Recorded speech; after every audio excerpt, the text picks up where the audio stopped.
할렐루야. 오늘 저희들 고난주간 5번째 날 금요일 사도행전 8장 26절에서 39절의 말씀으로 죽임당하신 어린 양 예수 그리스도라는 제목으로 오늘 함께 말씀을 읽도록 하겠습니다. 오늘 읽은 본문 사도행전 8장에는 빌립의 이야기가 나옵니다.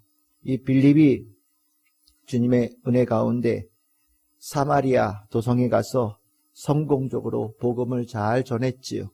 그 복음을 전한 이 빌립에게 하나님께서는 급히 주의 사자를 보내시고 그에게 아주 급박한 명령을 내리십니다. 그 명령의 내용은 일어나서 남쪽으로 가거라, 가사로 내려가는 광야로 가거라 라는 그런 명령이었습니다. 빌립은 왜 가야 되는지 묻지도 않고 그 주의 사자의 전언에 즉각적으로 순종하고 그 길을 어떻게 갔는지 성경에는 기록되어 있지 않지만 정말 기적적인 속도로 아마 성령님의 이끌림 속에 그 길을 내려갔던 것 같습니다. 그 길을 가서 주의 사자가 왜 이 길을 오라고 가라고 한지를 알게 되어지는 한 사람을 만나지요. 그 사람이 절기를 맞아서 예루살렘에 예배드리러 순례하러 왔다가 다시 고국으로 돌아가는 에디오피아 왕실의 내시 고위 관료였습니다. 흔히 그냥 에디오피아 내시라고 부르는 그런 사람입니다. 사도행전 8장 26절에서 27절의 내용이지요.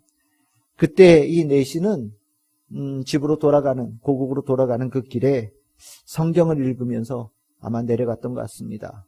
수레에 앉아서 참 믿음이 좋은 사람이지요. 그 먼 땅에서 예루살렘까지 순례를 온 것도 대단하고 오가는 길 내내 아마 이와 같이 성경을 읽으면서 고국으로 돌아가는 길을 했던 것 같습니다. 때마침 그가 읽었던 성경 본문은 이사야서의 말씀이었고 그가 보는 부분은 우리에게는 장절의 구분이 있으니까 우리에게는 이사야서 53장에 해당되어지는 말씀을 딱 읽고 있었습니다. 그런데 지금까지 잘 성경을 이렇게 읽어가면서 넘어오고 넘어갔던 이 에디오피아 내시가 이사야서 53장에서는 딱 걸려서 넘어가지를 못하는 겁니다. 왠지 53장에 나오는 그 고난받는 종, 이가 누군지를 꼭 알아야 되겠다. 내가 아무리 생각해도 이 고난받는 종이 누군지를 잘 모르겠다라는 것이 마음에 딱 걸린 거예요. 그것이 사도행전 8장 30절에서 34절에 나오는 내용이지요. 읽었더니 그 말씀이 이렇게 보인 겁니다. 이 고난받는 종이 도대체 누구냐? 우리가 이틀 동안 말씀을 나눴지만 이 고난받는 종이 대단한 사람 아닙니까?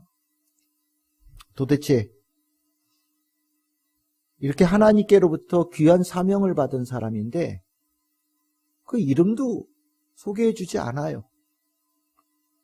그가 구체적으로 언제 살았던 사람인지, 그의 아버지는 누군지, 과연 무슨 일을 하며 살았던 사람인지 전혀 알려주지 않습니다. 너무 중요한 일을 한 사람 같은데, 정말 대단한 일을 한 사람 같은데 도대체 알 수가 없는 거예요.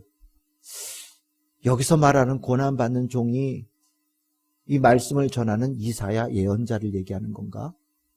아니면 다른 사람을 얘기하는 건가? 예전에 이사야 예언자가 살았을 때 있었던 사람을 말하는 건가? 아니면 그 나중에 올 사람을 예언한 건가? 이 에디오피아 내시는 아마 이 말씀을 읽으면서 굉장히 고민을 하면서 읽었던 것 같습니다. 우리가 이 이사야서 52장 13절에서 53장 12절에 이르는 이 말씀, 종의 노래라고 부르는 이 말씀의 내용이 얼마나 귀한 내용인지 우리 여러분들 잘 아시잖아요. 소망을 잃어버린 자들, 하나님께서 뜻을 가지시고 그들을 향하여서 주의 뜻을 실행하시는 말씀. 잠자고 있는 하나님의 백성들의 영을 깨워서 다시 그들을 하나님의 백성으로 회복시키는 하나님께서 하시는 일에 대한 그런 은혜의 말씀이 전해지고 있는 그런 말씀인데, 실은 그 하나님께서 하시는 일을 쭉 소개를 하면서 그 안에 아주 중요한 역할을 한 존재가 확실하잖아요. 그 일을 하나님께서 어떤 존재에게 맡겼다. 고난받는 종, 고난과 죽음을 통하여서 속건제물과 속죄제의 제물이 되게끔 되어진 존재. 그가 고난과 죽음을 속건제물과 속죄제물로 드렸기에 이스라엘 백성들은 영이 깨어나고 하나님과의 관계가 회복되어지고 하나님의 백성으로 다시 일어설 수 있고 회복될 수 있는 아주 귀한 축복을 받은 거잖아요. 우리가 이야기를 이렇게 보면 하나님께서 하신 일이니까 하나님이 주인공이 되어진 것이 마땅한데, 아무리 살펴봐도 에디오피아 내시는 그 고난받는 종이 너무 중요한 인물이고 이걸 꼭 알아야 되겠다는 생각이 든 겁니다. 요즘에 스포츠에서 쓰는 용어 중에 하나가 언성 히로라는 말이 있어요. 골도 집어넣고 굉장히 화려한 뭔가 기록을 만든 사람들이 스포트라이트를 받지만, 그렇게 기록엔 남지 않지만 그 경기의 승리를 위해서 보이지 않는 곳에서 굳은 일을 한 사람, 결과 그가 그 뒤에서 한 일이 있어서 아름다운 결실이 맺어질 수 있었다라고 보여주는 숨겨진 영웅을 언성 히로라고 하는데, 이 이사야서 52장 13절에서 53장 12절에 나오는 이 이야기에 고난받는 주님의 종은 그 언성 히로라는 그런 역할을 한 분입니다. 이름도 모르고 그가 구체적으로 무슨 일을 하면서 고난과 어려움을 겪었는지는 성경에 제대로 언급되어지지 않고 있지만, 그가 하나님의 뜻을 이행하고 또 그것을 통해서 하나님의 뜻을 성취하고 그 일을 통해서 하나님의 영광을 드러내는 아주 중요한 역할을 했다는 것만큼은 분명한 사실인 거죠. 다시 돌아가서 에디오피아 내시는 그가 누군지를 정말 알고 싶었어요.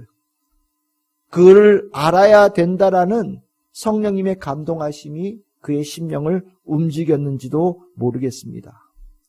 우리가 성경을 읽다 보면 우리가 쉽게 지나쳐 갈 수 있는 구절이지만 꼭 알아야 되는 대목이 있어요. 그 알아야 되는 것이 성경 전체를 이해할 수 있게끔 만들어주거나 아니면 내가 구원을 받는 자가 되어지는 데 결정적으로 역할을 하게 하는 하나님께서 주시는 은혜의 통로거든요. 오늘 이 성경에서는 그 은혜의 중요한 문이 바로 이 고난받는 종이 누구냐에 대한 관심을 갖는 것, 그것에서 하나님께서 주시는 축복의 역사가 일어날 수 있다는 것을 알려주는 겁니다. 저는 이 말씀을 통해서 우리도 고난받는 종, 그 종에 대해서 에디오피아 내시처럼 주목해야 된다라는 생각이 들어요. 그분이 왜 누구인지 궁금하고 또 그가 감당한 일에 대해서 찬송하고 찬양하고 그걸 마음에 새기고 그 과정이 우리에게 굉장히 중요한 거예요. 그것이 곧 하나님, 어제 말씀드렸던 그 초월자이신 하나님을 내 삶에 내재시키는 중요한 매개체가 되는 거거든요. 그 고난받는 종이 없었으면 내가 그 하나님을 내 삶에 모셔들여서 하나님의 그 감동과 감화를 받는 일이 어렵고 힘들고 불가능했을 거란 말이죠. 결국 우리는 하나님을 만나고 이해하는 데 붙잡고 또 따라야 될 그것을 심령에 꼭 가져야 될, 이해해야 될 중요한 요소가 있는데, 그것이 바로 이사야서 53장에 나오는 고난받는 종에 대한 깨달음, 이해, 그리고 그가 한 일에 대한 감사함의 마음을 갖는다라는 겁니다. 이 고난받는 종, 굉장히 특별한 분이었어요. 정말 53장을 꼼꼼하게 읽어보면 이럴 수가 없습니다. 첫 번째로 53장, 이사야서 53장 7절에 보시면 그가 곤욕을 당하여 괴로울 때에도 그의 입을 열지 않았다라고 말씀하고 있습니다. 참이 어려운 일이잖아요. 속건제가 제물이 되어지고 속죄 제물이 되어져서 모든 세상의 고난과 고통을 다 짊어져야 될 그런 일을 감당하는 하나님의 종이에요. 그냥 인간적으로 생각하면 불가능한 사명이라고도 얘기할 수 있습니다. 그런데 그분은요, 그 불가능한 일을 하나님께서 그에게 맡기셨음에도 불구하고 말 한마디도 없었어요. 한마디 말도 없이 100% 전적으로 하나님께 순종한 분이 그 종이었다라는 거죠. 어떻게 그럴 수가 있을까요? 그것은 하나님의 마음과 뜻과 이미 그가 하나가 되었다라는 것을 의미하는 거예요. 하나님께서 왜 그 마음을 가지셨는지, 또 이 일을 통해서 하나님께서 무엇을 하고자 하시는지, 이 일이 얼마나 귀한 것인지, 이 하나님의 종은요, 하나님의 모든 것을 이미 다 공유하고 또 그것을 하나 되어지는 마음을 가진 겁니다. 그러니까 이건 시켜서 하는 일이 아닌 거예요. 그 하나님의 종은 하나님께서 맡기신 그 사명을 자발적으로 의지를 가지고 하나님께서 주신 일을 적극적으로 나서서 그 일을 감당하신 겁니다. 주님의 종은 이 대단한 분이라는 것이 확실하게 보입니다. 두 번째로 이 주의 종이 대단한 게 뭐냐? 이사야서 53장 8절이에요. 그가 곤욕과 신문을 당하고 끌려갔으나 그 세대 중에 누가 생각하기를 그가 살아있는 자들의 땅에서 끊어짐은 마땅히 형벌받을 내 백성의 허물 때문이라 하였으리요. 그가 굉장히 많은 고통을 받았어요. 실은 죄 지은 이스라엘 백성들의 그 죄값도 짊어졌지만, 실은 그 죄값을 짊어진 자에게 실은 폭력을 가하는 모든 세상의 폭력도 실은 이 어린 양은 다 짊어진 겁니다. 죄뿐만 아니라 악에 대한 모든 것을 다 감당한 거예요. 실은 사람들이 지은 죄값만 해도 어마어마하게 무거운 짐일 텐데, 거기에 악한 자들의 모든 의도와 그들이 휘두르는 모든 폭력, 모든 고통, 아픔을 만드는 일들까지 이 어린 양은 그의 삶에 다 아무 말 없이 받아들인 존재다라고 얘기하고 있어요. 그 가운데는 억울하게 재판당하는 것, 잘못이 없음에도 재판장이 구분 재판을 해서 더 많은 죄의 벌을 그에게 내리는 것까지 이 주님의 종은 다 감당한 분이었습니다. 정말 어떻게 이럴 수 있을까 싶을 정도로 정말 어마어마한 일을 하신 분이 바로 주님의 종이지요. 세 번째로 이 주님의 종은 이사야서 53장 9절에 보시면 그는 강포를 행하지 아니하였고 그의 입에 거짓이 없었으나 그의 무덤이 악인들과 함께 있었으며 그가 죽은 후에 부자와 함께 있었도다. 실은 이 주님의 종은 살아서 고통당하고 죽임당하는 과정에서도 그 세상의 모든 죄와 악을 짊어지는 일을 감당한 것은 물론이고, 죽고 난 이후에도 자기가 그 고통을 감내하고 죽음을 감내한 모든 혜택을, 모든 이들을 위하여서 내어놓는 일을 이 주님의 종이 했다라는 거예요. 그 주님의 종이 매장되어진 그곳에는 악인도 있고 부자도 있다. 무슨 얘기했습니까? 부자나 가난한 자나 높은 자나 낮은 자나 모든 사람들에 위한 죽음, 그 땅의 묻힘을 이 주의 종이 행사하였다라는 것을 의미하는 거거든요. 살아서 그 일을 할 수 있는 일도 있지만 실은 이 주님의 종은 대단한 거예요. 죽고 난 이후에도 하나님의 일을 한 겁니다. 우리는 이렇게 주의 종이 이 어마어마한 일을 했다라는 것을 알고 나면 더 궁금해져요. 도대체 그 종이 누굴까? 도대체 누구길래 이렇게 어마어마한 일을 했을까? 도대체 그가 누구길래 하나님께서 맡기신 그 모든 것을 믿음으로, 순종으로 온전하게 받아들일 수 있었을까? 이 고난받는 종에 대해 한 일을 알면 알수록 더 궁금해지는 거예요. 도대체 모든 사람들의 죄와 악을 다 짊어질 수 있는 죄 없는 자, 그 주의 종은 과연 누굴까? 어떻게 사람이 죄를 짓지 않고 모든 사람들의 죄와 악을 다 짊어지고 대속할 수 있을까? 정말 이 주의 종을 보면 볼수록 더 궁금해지고 그가 누군지 더 귀하게 여겨지는 마음을 갖게 될 수밖에 없는 겁니다. 우리가 봤잖아요. 처음에 볼 때는 정말 별 볼 일 없는 사람이에요. 하찮은 사람입니다. 머리서부터 발끝까지 뭐 눈길을 끌만한 요소가 전혀 없어요. 사랑할 만한 모습이 전혀 없어요. 뭔가 대단하다고 생각할 만한 요소가 하나도 없는 존재예요.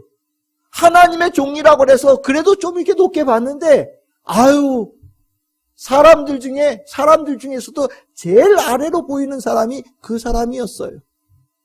그런데 그가 하나님의 일을 맡고 그 일을 수행하며 그가 이룬 일을 그렇게 알아가면 알아갈수록 그를 종이라고 부르는 것조차도 죄송스러운 마음이 드는 겁니다.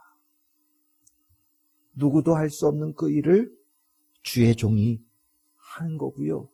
마치 그가 주님처럼 느껴지는, 주라고 고백할 수밖에 없게 되어지는 어마어마한 일을 했다라는 것을 깨닫게 되는 거예요. 그것을 에디오피아 내시가 느낀 겁니다. 가볍게 볼 수 있는 존재가 아니라는 것을 느낀 거예요. 아니, 더 정확하게 얘기하면 성령께서 그의 마음에 감동을 주신 거지요. 그를 알아야 돼. 그를 아는 것이 구원의 문이 열리는 거야. 그를 알아야 그 먼 땅에서 예루살렘까지 순례했던 그 목적 이루는 거예요. 그것을 알아야 이 순례하면서 깨달아야 될 그것을 깨닫는 거야 라고 성령께서 그의 마음을 붙잡으신 거고요. 그래서 53장에서 넘어가지 못하고 그 말씀을 붙들고 계속해서 묵상하는 가운데 하나님께서 보내신 하나님의 사람 빌립을 만나게 되어진 거지요. 빌립, 에디오피아 내시의 궁금함을 풀어주는 답을 알고 있는 사람이었습니다. 빌립 또한 그 고난받는 종이 누구인지를 알면서 새로운 삶을 살게 되어진 사람이 바로 빌립이었기에 그 고난받는 종이 누구인지를 아는 것이 얼마나 중요한지를 잘 알고 있는 사람이었고 얼마 전까지 사마리아에서 그것을 전하고 복음을 전하고 또 구원의 역사를 열매를 맺었던 사람이 빌립이었지요. 사도행전 8장 35절로 가면 빌립이 입을 열어서 이 글에서 시작하여 어디에까지 이르릅니까? 예수까지 이르렀다라고 얘기합니다. 고난받는 종 안에 들어있는 하나님의 뜻, 하나님의 계획, 하나님의 사랑하심, 구원의 뜻 쭉 이어가면서 이어서 종착지가 어디라고요? 예수께까지 이르렀다. 곧 고난받는 종, 그 종은 예수다. 그리고 그 종은 하나님의 사랑하는 아들이다. 그 종은 하나님의 유일한 아들이시다. 그 종은 아버지의 모든 것을 함께 지니신 아들 예수다. 그래서 그 종은 예수고 예수는 곧 하나님이다. 라는 것을 이 빌립이 에디오피아 내시에게 가르쳐 주었어요. 맞아요. 그 일을, 고난받는 종의 그 일을 누가 할 수 있겠어요? 죄가 없는 자가 어떻게 있을 수 있겠어요? 어떻게 하나님의 모든 뜻과 마음을 다 알고 헤아려서 전적으로 순종할 수 있겠습니까? 어떻게 고난을 통해서 더 나아가서 죽음을 통해서까지도 온전한 성취를 이룰 수 있는 분이 어떻게 사람이겠어요? 맞아요. 하나님의 아들이 아니면 불가능한 거예요. 하나님의 아들이 아니시면 아버지의 뜻을 다 할 수 없고요. 그의 아들이 아니면 아버지가 원하는 모든 일을 이룰 수도 없고요. 그의 아들이 아니면 죽어서 하나님의 뜻을 성취하는 것은 있을 수 없는 거지요. 하나님의 아들이니까, 그분이 하나님의 아들이니까 그 일을 하신 거예요. 바로 예수가 그분이지요. 이 깨달음 굉장히 귀한 겁니다. 고난받는 종, 그 종이 예수임을 알고 그 예수 안에서 하나님을 발견할 수 있는 것 굉장히 귀한 거예요. 그것이 구원의 눈을 여는 겁니다. 우리가 고난 안에서 하나님의 구원의 은혜를 우리가 알았잖아요.